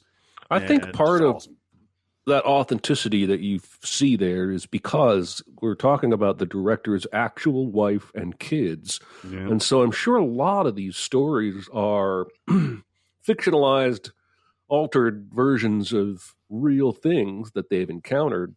I only saw this movie once. And it is a weird indirect sequel to Knocked Up because they're playing the same characters they played in that movie. I did not connect as much as you did, but I can see what you see there. And if anything, I thought Paul Rudd was the weaker part of the movie for me, and his storyline and the record label flying the dude in for the whatever, and I could give a rat's ass. I have seen this movie only once. I saw it when it came out. I intensely disliked this movie when it came out. And Maude Apatow has turned into a really good actor since this, but I thought she was a very weak portion of this movie. It's one of those things where I think because she is Judd Apatow's daughter, there's a lot of indulgence being allowed in these scenes that she's in, and there's a lot of it makes her character extremely unlikable, if I remember. Now I could be just seeing this with 2021 eyes all the way back. Who knows if I watched now if it would make me react the same way. And then there's that god awful Melissa McCarthy thing at the very end in the credits where again, they have this thing where it's like, just roll with it. Just improvise. And it's like a series of like, fuck this and fuck that and fuck you and fuck this and fuck and fuck and fuck and fuck and fuck. And you're like, God damn it. Is the word fuck that funny? It can be, but not to that degree. Anyway, I just remember not liking it very much. I could watch it again and be like, oh, you know what? Now that I am in my 40s, this is delightful. I think that's what happened to me because I didn't dislike it. In fact, I thought that Melissa McCarthy thing was hilarious. But no, of course, when I came, of course. But yeah, no, I didn't connect to it the first time I watched it either. And then I was in the mood for that kind of comedy, and I put it on, and man, I was just like, it probably is that I'm more in that age group. Now I know a lot of younger youths that really like this movie too. It took a while for me to connect to it. I think Megan Fox is really good in this movie. She's not asked to do a whole lot. But that whole scene where she's like, I'm an escort, she's drunk and everything. She's like, I'm an escort. I only do it like 8 to 10 times a year, max of 20. It's funny. I I wondered about her appearance in this movie because there's the, I think it's in Funny People where they're trying to come up with a good website name or something. And they're like, why don't you just call it Megan Fox Blows Somebody? and I wondered if there was maybe a rift behind the scenes after that line, and he reached out to her and said, I'm so sorry, could you be in my next movie somehow? I'm wondering if there was I was wondering if there was something to that after that. Which is funny because Charlene Yee's character, who's her coworker in the thing, she talks to Leslie Mann. She's like, everything that comes out of her mouth is lies. Everything that goes into her mouth is dick. Jesus. Jesus. It's fun. Anyway. All right. Well, I'm going to warn a movie that I'm guessing Barrett loves, and so does the rest of the world. So fuck me. It's called While We're Young, and it's from Noah Baumbach, Barrett's good buddy, friend of the show, who has made good movies that I have enjoyed. Mm-hmm. And where this movie falls apart for me is that it's really trying to be two movies. And that ultimately really bugged me. And so I'm warning it. And I'm going to spoil it mostly, even though this is not the kind of movie you can spoil. Yeah. This is Ben Stiller and Naomi Watts as a middling, getting older couple in New York, bored and drifting apart. And he's a documentary filmmaker, just like his father-in-law, Charles Grodin. Charles Grodin is a famous documentary filmmaker. Ben Stiller has been working on his documentary for 10 years, editing footage for 10 years, keeping hopes out for a grant that never is going to come. And they meet Adam Driver and Amanda Seyfried. Have you seen this, Chris? I have not. And these two free, counterculture, bohemian, talk about whatever they want. And the way they meet them is that Adam Driver is a wannabe filmmaker who's a fan of Ben Stiller and Ben Stiller's father-in-law. And so one of the movies this movie's trying to be is sort of that, how do we rediscover what we love about each other without selling out what we know to be sensible to live like 20-somethings again. They start hanging out with this younger couple, doing shit they would never do, going on bike rides and walking through unused subway tunnels and just generally doing that midlife crisis romantic comedy shit. And if the movie had just kind of been about that, I would have dug it. But the second half of the movie focuses mostly on this film Adam Driver is making, that is getting attention and buzz that Ben Stiller is jealous of, but he's participated in. And then Ben Stiller gets jealous of this young filmmaker and then finds out that a lot of the documentary is staged, and goes to confront him and Charles Grodin and everybody about it. And no one cares. Yeah. Everyone says, who cares that he manipulated you? Who cares that he knew this guy already and claimed he hadn't seen him in 15 years? Who cares if he articulated and manipulated the entire film? It's entertaining. It's a good film, and that's what wins. And now it feels like a movie that's trying to say something about art and documentaries and when it's true. And I feel like it's almost an anti-Michael Moore kind of a statement, but then we're flung back into this relationship with Naomi Watts and Ben Stiller, and they go to Haiti and adopt a kid. And I'm like, what the fuck? And it's two movies in one. It doesn't just smash cut to Haiti. If they would pick a lane, I think I could have enjoyed and would be recommending or warning this movie. But it's both of those alternately, and I'm left going, what are you trying to say, man? I understand that. I literally recommended this movie before on this segment. Oh, I didn't realize that. But I have bad memory. I see what you're saying. I just think that they use that. I think they use one to tell the other's story. Like that's his intro into this world. And then he realizes how artificial it is, even though it's supposedly authentic. Like they play board games instead of the apps that Ben Stiller and Naomi Watts play. Right. Like they're supposed to be the more authentic thing. And I think flipping that makes the movie work for me. What did you think of Adam Driver's performance on this? I thought he was great, but I feel like he's doing the character he did in Girls. I feel like he has this one mode that is, I'm just going to be weird. I'm just going to have weird facial tics, weird deliveries, and it's just going to be weird. Now, when I see him in something like BlacKkKlansman or even the Star Wars movies, I know the guy's got range, but here it just felt like weird. And maybe that was the point. Maybe that was the direction. I think because he is ultimately an artificial person, right? But I thought he was good. I thought Ben Stiller was good. I just felt like one of those stories was too big and could have been smaller and used to serve the other. But I understand that. Yeah, that's a warn for me. I felt like my time could have been better served. What? Then they adopt that kid in Haiti.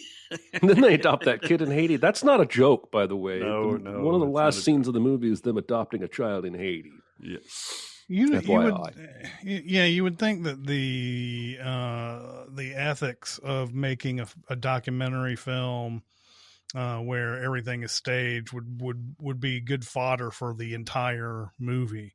It's not really a Noah Baumbach movie, and I'm wondering if Noah Baumbach was like, this isn't really me. Let's take a turn and just say nobody cares because that's the way life is. And that's how he went about it. Like, it sounded like he had a really good, sort of, they've been talking about, manipulated documentary footage since Nanak of the North. That's right. There's all sorts of techniques where it's like, well, this happened, but not at the time that I was shooting, or it's something similar, or it's something that will add to the story and make you like this person, or something like that.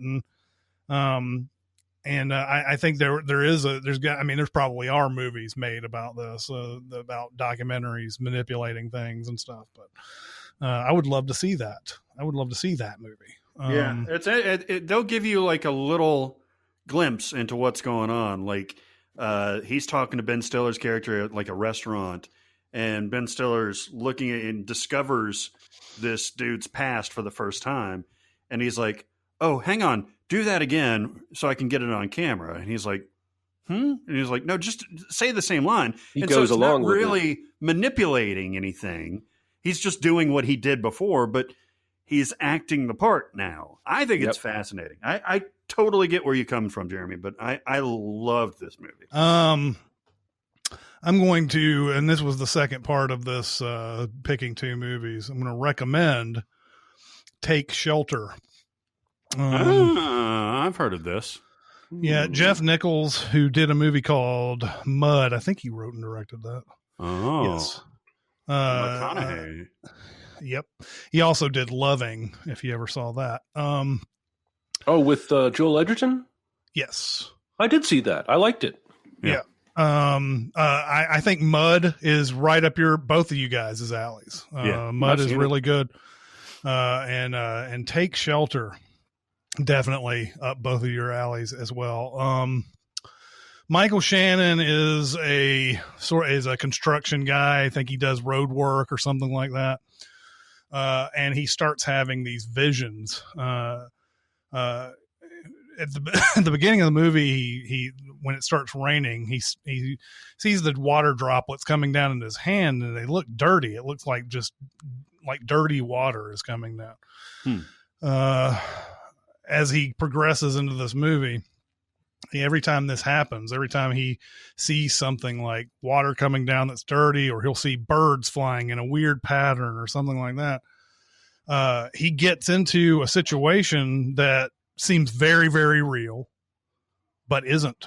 And it's like either he blacks out, or he's in, like, there's one moment where he's in his car with his daughter and it starts storming, and the car stops, and there's people who just start smashing into his car and grabbing him and his daughter and everything. And then, the next thing you'll see is him, he's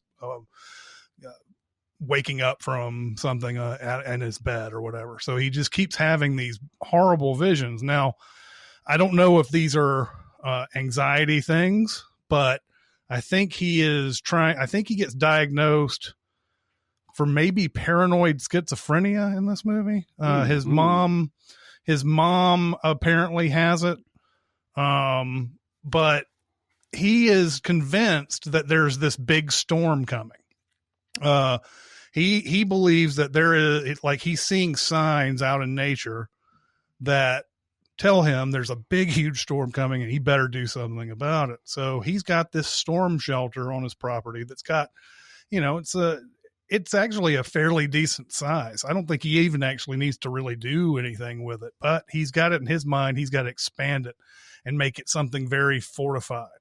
And he starts, like, taking company equipment back to his house and start digging holes and stuff like that, and starts, putting a big, huge, like, shipping container type of thing in there and everything. He keeps doing this. So he's obviously doing all of these things at much stress on his family. Jessica Chastain plays his wife and is obviously awesome as always in this. Shea Wiggum plays his best friend, who also works with him, but he also is asking him to do things that he shouldn't be doing because, taking company equipment to do this kind of thing, it's a big no-no.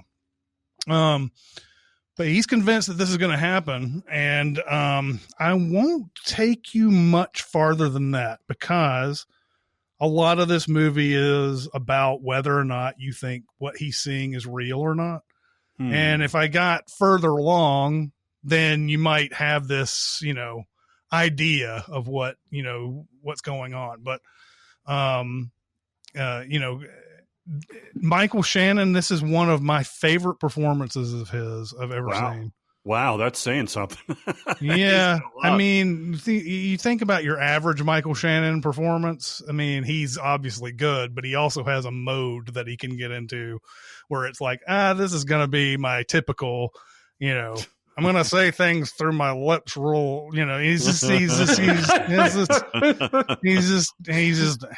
a mode that he gets into. This one is an actual, just well-rounded performance. And Jessica Chastain, man, how can you not love her? I mean, she's so good in everything. She plays a wife that is extremely patient. And this relationship is always like, within one really bad thing of just falling apart. And just, watching her and her character and everything. This is really good. I think this is really good stuff about, this is a really good mental health movie, I think. Because it's one of those where this is a guy who's so frustrating, man. He knows he's got some issue, but he doesn't want to do the things that he needs to do to get it to work. There's a point where his medical doctor tells him, there's a guy in Columbus I know it's a little bit of a drive, but he can help you out. And he finds excuses not to go to that guy. And he starts seeing, like, counselors, these, sort of these free counselor people. And he starts to develop a rapport with one of them. And then, of course, you've got government, issues with stuff like free counselors and stuff like that happen in this movie. If you've ever seen a movie where somebody's talking to a free counselor, that's, whatever. So basically the good version of Joker. Yeah, exactly. Exactly. This movie has an ending that is, is going to make you discuss it. You're going to discuss it for a while. I think this is a movie that I had heard of it. I knew when it came out, even. I let it slip by. I am so glad that I saw it now. It's a full recommend. When did that? I think I've seen it. What? When did that? It came out in 2011. Okay. I think I've seen it on the TV guide as I flipped by, and just assumed it was some sort of like rock and roll documentary. yeah, exactly. Yeah, Rolling Stones. Instead of Gimme Shelter, it's Take Shelter. Mm-hmm. I'm not joking. I just assumed, my brain just went, yeah, you don't care about that. Keep No, if the next time you see this rolling around a TV guide, go ahead and watch it. I think this is one of those rare movies where I can say both of you this is both of your guys' taste, because nice. It's just really, really, really good. And I can't really say much bad about it. There's not much bad to say. So there's no bad. That's right. No bad. Nice. No tone. No tone. All right, I'm going to go back to 2012 again. Both of Chris's were 2011s, right? Mm-hmm. And these are both 2012s. And I watched this movie when it came out, ironically on video, with my wife, and enjoyed it, but didn't remember anything about it. And it's VHS. The VHS separated by slashes. Mm. It's a horror anthology movie. Almost all found footage, and you could derisively classify it as mumble gore, right?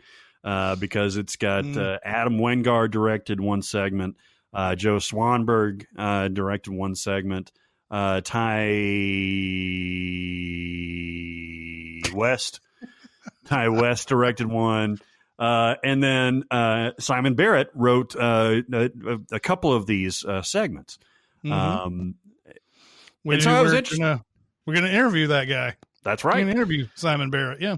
And so I was interested in going back to it, and I was like, if the first one kind of is less than I remembered it, I'll just kind of, go on my merry way. It's fun. This movie is so much fun. It goes in all kinds of different ways. There's always a surprise in all of these things.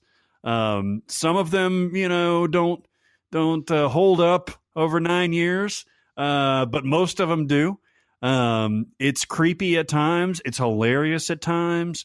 And again, I'm a guy that loves the quote mumblecore stuff. I love the Duplass brothers. I love Wingard. I love Joe Swanberg.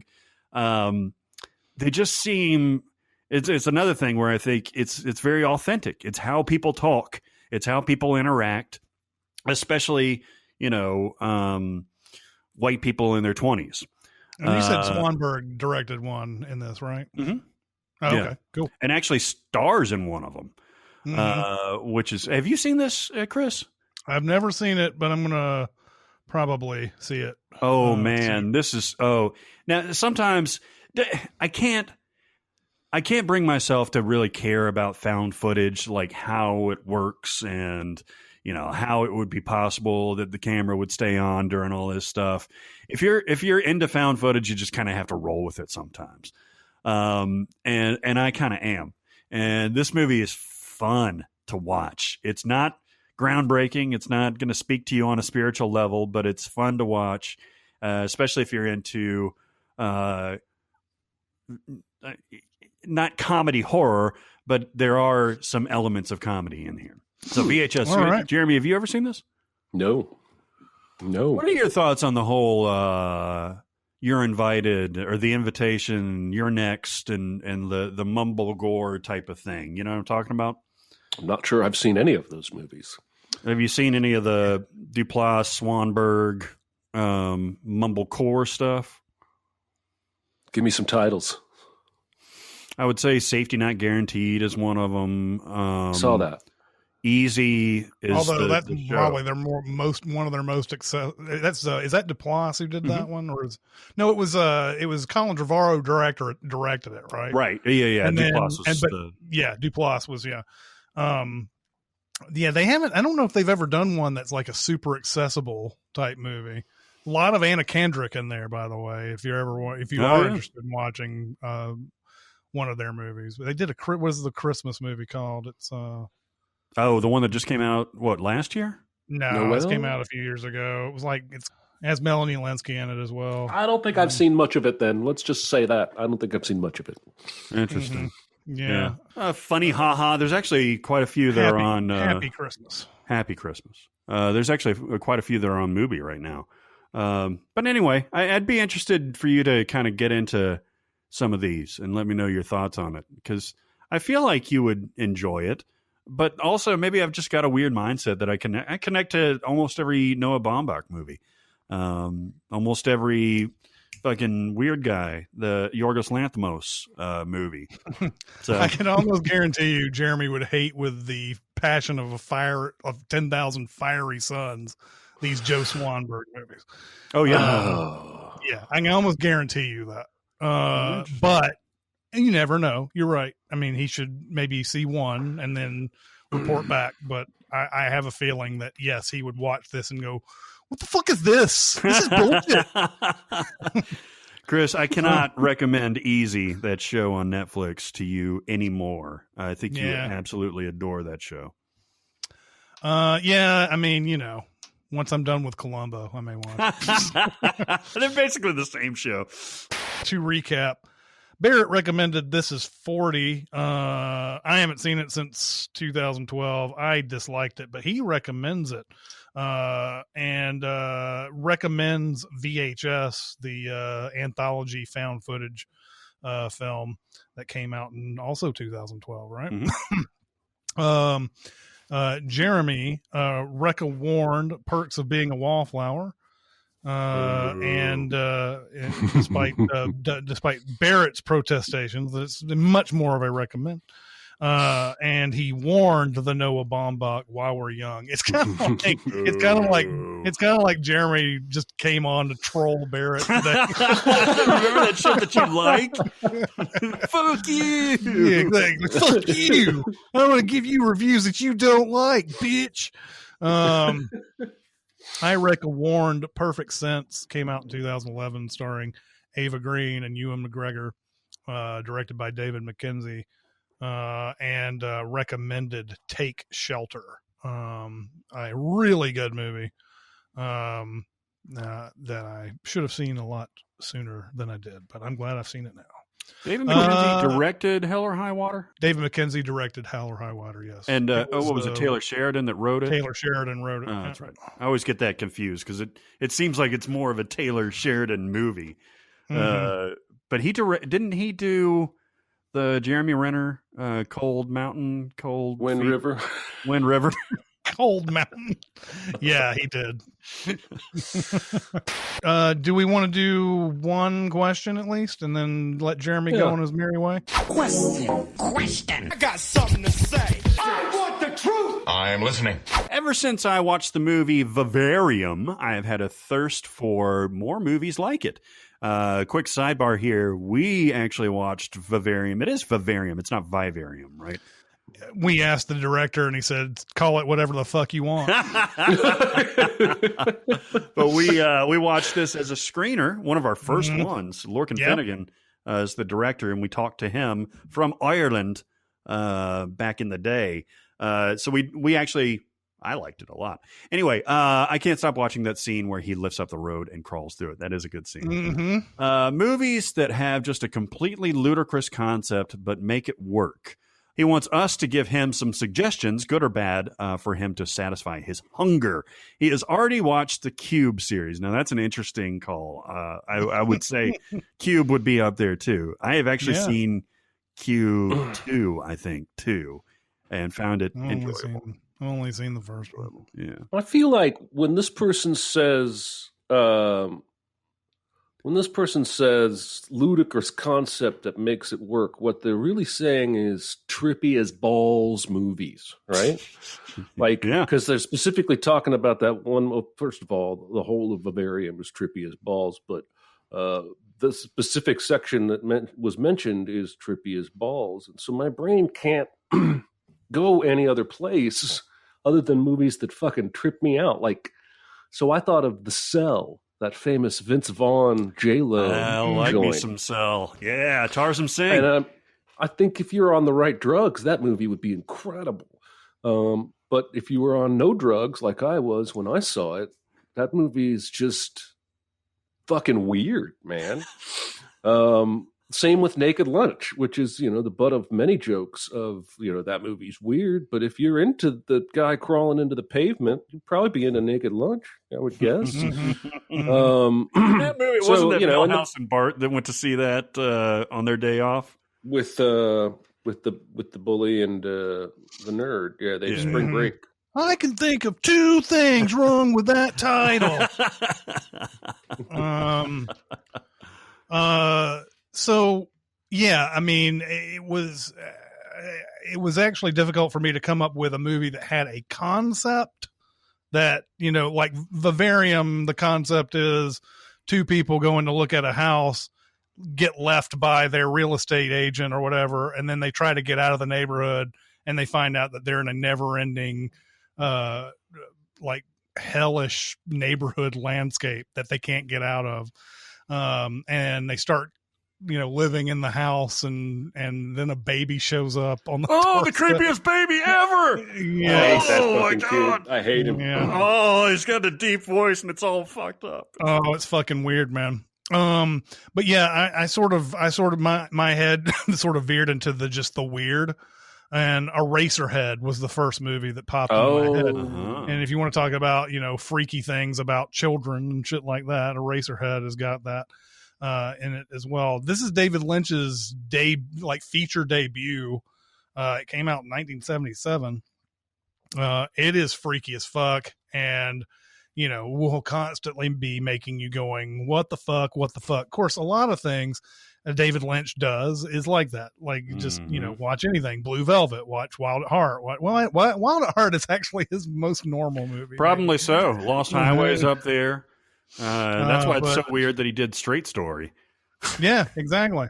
But yeah, if you like Vivarium, I would say go and find David Lynch and find David Lynch movies. And then, Jeremy brought up Naked Lunch. David Cronenberg is a close second. Watch Videodrome. There's a movie that really follows along with a concept that, works despite its weirdness, and you're going to get grossed out during it, but you're going to be like, this is if you like Vivarium, I think you would definitely love Videodrome for sure. You get to see James Woods when he's halfway normal. I like Videodrome a lot, so I think you'd like that. So there you go. Good one. A few fairly recent examples, I'd say, which I've talked about before, is Inherent Vice, directed by Paul Thomas Anderson, based on the pension novel. I love it. It doesn't make sense, but I love it. And Josh Brolin eats a bunch of weed. He does. In a similar vein, Under the Silver Lake is very, very weird. Did you ever see that, Chris? I didn't. Yeah. The only reason I haven't isn't it like 2.5 hours or something? Yeah. I every time I'm like, I'm going to watch that shit real quick, and then it's like, 2.5 hours. It is disqualifying sometimes, but I think it's fantastic. And a movie that I don't know if we've ever talked about on this, 1990 movie starring Tim Robbins, Jacob's Ladder. Yeah. That movie will trip you the fuck out, but it's awesome.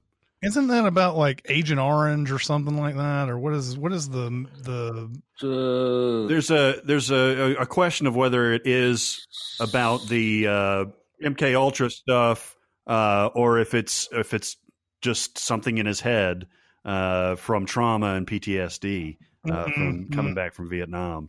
Man, that is a good movie. You guys have both seen that, right? Long time ago. Yeah. Long time ago. One of the creepiest visions or images ever put on screen. It's that guy that constantly shakes his head back and forth, so it's a blur. It's fucked up. And the last one that I talked about before, Wicker Man. The original Wicker Man, not the Nick Cage version. Although you might like the Nick Cage version. You might like that. You never know.